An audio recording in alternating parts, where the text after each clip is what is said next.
అసలు శివరాత్రి రోజు పడుకోకుండా జాగారం ఎందుకు చేస్తారు? శివుడికి బిల్వ పత్రాలు అంటే ఎందుకంత ఇష్టం? శివరాత్రికి జింకలకు ఏంటి సంబంధం అనే విషయాలు ఈ వీడియోలో చూద్దాం.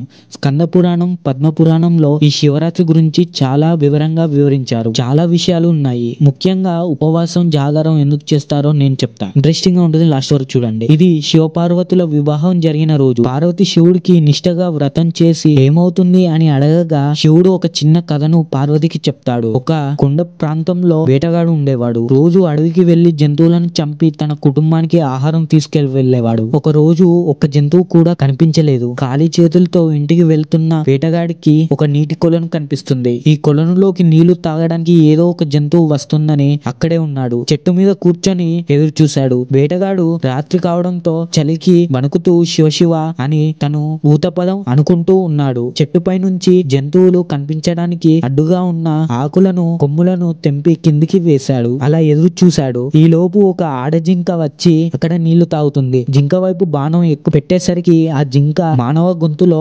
మాట్లాడింది. తనని చంపకుండా విడిచిపెట్టమని, ఏ జంతువు రాకపోతే నేను తిరిగి వస్తానని వేటగానికి అడగ్గా మాట్లాడుతున్న జింకను చూసి అతను ఆశ్చర్యపోయి వదిలేశాడు. రాత్రి నిద్ర మానుకొని ఇంకొక జంతువు కోసం ఎదురు చూస్తూ ఉండగా ఇంకో జింక వచ్చింది. దాని మీద విల్లు ఎక్కువ పెట్టేసరికి నా ఒంట్లో మాంసం అసలే లేదు, నేను చాలా బలహీనంగా ఉన్నాను, నన్ను చంపినా మీకు ఉపయోగపడను, నీకు ఆహారం దొరకకపోతే నేనే వస్తాను, నన్నే చంపు అప్పుడు అని విడిచిపెట్టమని అడుగుతుంది. మళ్ళీ వేటగాడు మనసు మారి ఆ జింకను కూడా వదిలేస్తాడు. అర్ధరాత్రి ఆకలితో ఉన్న వేటగానికి ఇంకో జింక కనిపించింది. దాన్ని చంపుదామని ప్రయత్నిస్తుండగా ఆ జింక, ఓ స్వామి, నేను గర్భంతో ఉన్నాను, నా ఇంటికి వెళ్లి ప్రసవించి తిరిగి వస్తాను అని మాట ఇస్తుంది. తల్లి ఆవేదన చూసి తనను కూడా వదిలేస్తాడు. చివరిగా ఒక మొగ జింక వచ్చి ఇటువైపు ఆడజింక వచ్చాయా అని అడుగుతుంది. వచ్చారు, కానీ మీరెలా మాట్లాడుతున్నారు, ఎవరు మీరంతా అని వేటగాడు అడగగా, నేను హిరణ్య కశిపుడిని, ఇంతకు ముందు వచ్చిన జింక నా భార్య అప్సరస రంభ. శివుడి పూజని మధ్యలో ఆపి రాక్షసుడైన నన్ను పెళ్లి చేసుకుంది. మా కామవాంఛకి శిక్షగా జింకలుగా పుట్టామని, వేటగాని విల్లు చేతిలో చనిపోవాలని రుద్రుడు శపించాడని చెప్తుంది. నేను నా భార్యని బంధువుల దగ్గర అప్పగించి వచ్చి నీకు ఆహారం అవుతాను అని వెళ్ళిపోతుంది. మాట ఇచ్చినట్టే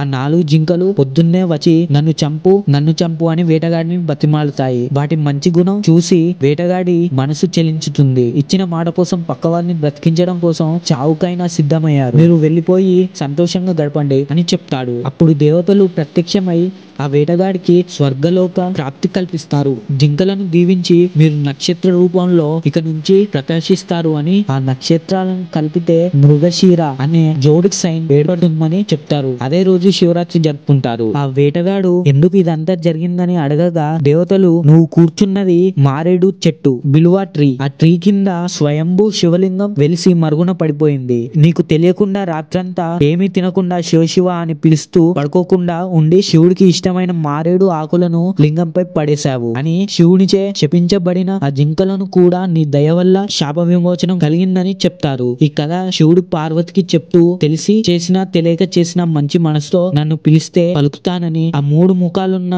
మారేడు ఆకులు బ్రహ్మ, విష్ణు, శివ స్వరూపాలని, నేను క్షీరసాగర మందనంలో వచ్చిన విష్ణు కాలాహలం తాగినప్పుడు నా గొంతు నీలకంఠంగా మారి మంట పుట్టినప్పుడు బిల్వ ఆకులు పసరు తాగి మంట రాకుండా ఆపాను, అందుకే నాకు మారేడు ఆకులంటే ఇష్టం అని చెప్తాడు. మనం కూడా పురాణాల నుంచి కథలుగా కాకుండా లైఫ్ లెసన్స్ గా కూడా అర్థం చేసుకోవచ్చు. మనం అనుకున్నది జరగకపోయినా ఓపికతో ఎలా ఉండాలి అనేది వేటగాడి నుంచి నేర్చుకోవచ్చు. మాట తప్పకుండా అన్ని జింకలకు ఒక జీవి కోసం మరో జీవి త్యాగం చేయడం జింకల నుంచి నేర్చుకోవచ్చు. ఈ వీడియో కనుక మీకు నచ్చినట్టయితే లైక్ చేయండి, షేర్ చేయండి, సబ్స్క్రైబ్ చేయడం మాత్రం మర్చిపోకండి. హర హర మహాదేవ, శంభో శంకర.